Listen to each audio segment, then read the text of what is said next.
Greetings and salutations, my movie-loving friends. My name is Gilbert Ybarra, and welcome back to the Attic Review.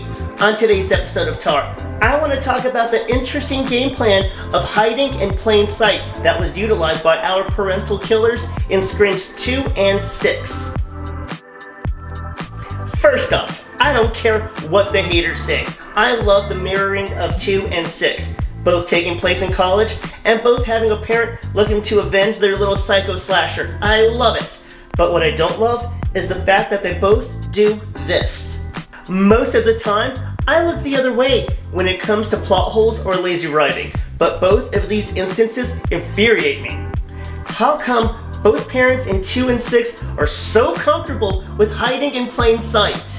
One was a fake local news reporter, and the other was a full-fledged NYPD homicide detective. Why? How? What was the strategy or writing strategy for these two? Debbie Salt, aka Billy's mother, was everywhere on campus bugging Gail or looking busy as a writer. At no point did she ever consider that Sid might spot her immediately, or maybe that eagle-eyed Gail Weathers might figure it out. She didn't, but still it was a possibility. Gail wrote a best-selling book about her son's murders and being murdered. How did she not spot her despite some plastic surgery? Sid did pretty quickly, and as thorough as Gail is, I mean, come on. You can clear Cotton Weary of murder, but you can't see through some plastic surgery? And why the reporter angle in general? And not just a fake one. She literally went to Gail's seminar a year prior to her finalized plans. And for what? And again, she was in that small crowd of reporters right next to Gail.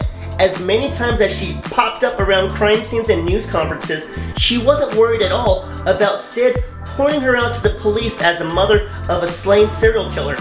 And she might be an issue. On to Detective Bailey in Part 6. Bloodhound award-winning journalist Gail Weathers and specialized FBI agent Kirby couldn't sniff him out?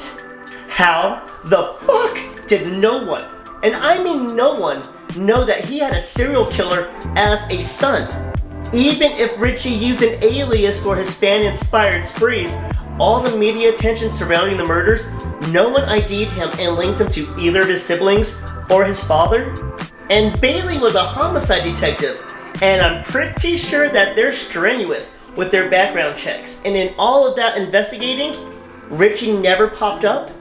And not just Richie. No one knew of any of his other kids and started connecting the dots on this family tree? I heard a far-reaching theory that Bailey was a con man, like Leo and Catch Me If You Can. But I say this with all due respect. That is one of the silliest plot hole patches I've ever heard, so I'm dismissing that completely. Back to the family so close that no one knew they were related. Ethan and Quinn sure seemed pretty pissed about Richie passing. But did any of their friends point out that they were related? Quinn was the only child that anyone knew Bailey had? It's just bizarre to me that Gail is nationally known for her investigating, and Kirby's whole specialty is Ghostface cases, and these two baddies and other investigators couldn't connect Bailey to Richie Rich? Maybe I'm giving Gail too much credit in all of this.